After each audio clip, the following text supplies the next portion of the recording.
8 pays challengeront à partir de demain vendredi 3 octobre en tentant de remporter ce tournoi qualificatif.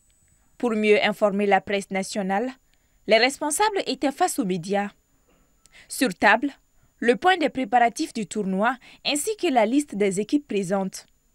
Pour le vice-président de la commission d'organisation locale, M. Issaka Suleiman Diakité, tout est fin prêt pour accueillir ce tournoi zonal.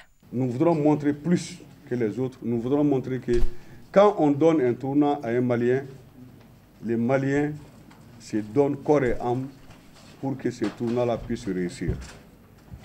Jusqu'à présent, nous avons assisté à l'arrivée des délégations bien installées dans les bons hôtels. Le Mali aussi est bien installé. Et jusqu'à présent, on attend que vraiment la cérémonie d'ouverture. On peut dire aujourd'hui que tout est fin prêt pour l'organisation de ce tournoi. Abla aussi l'a dit encore, il y a des petites choses qu'on va régler, des petites choses, des petits détails. En marge de ce tournoi-là également, nous ferons des workshops, des ateliers, des séances de formation. Il y en aura 3. Le premier atelier, ce sera un atelier safeguarding. On est dans une compétition I-17. Le safeguarding, c'est tout simplement tous ces aspects liés à la protection qu'il faut faire aux jeunes. On doit les protéger des abus émotionnels. Un joueur peut être pétri de talent et venir laisser en rade par son entraîneur. On doit les protéger des agents véreux. On a également obligation, il faut oser le dire, de les protéger contre les abus sexuels. Pour l'heure, nous comptons les 8 équipes en lice réparties en 2 poules.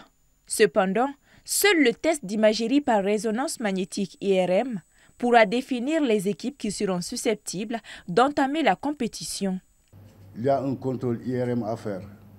Et tant que le contrôle IRM n'est pas terminé, on ne peut pas avancer sur les listes là. On ne peut pas publier de façon publique les listes. Mais soyez assurés, vous aurez toutes les informations. Il y a un médecin qui n'est pas de notre zone neutre, qui n'appartient à aucun pays de la sous-région, qui est délégué par la CAF pour contrôler ces tests IRM. Il est assisté par un médecin local, qui est le médecin de l'IFOA en réalité, qui sera médecin lors du tournoi. Le Mali est logé dans le groupe A, aux côtés du Libéria, de la Gambie et de la Guinée-Bissau.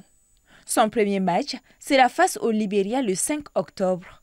Pour rappel, le tournoi IFOA A est une étape cruciale pour les sélections U17 désireuses de décrocher leur ticket pour la prochaine CAN.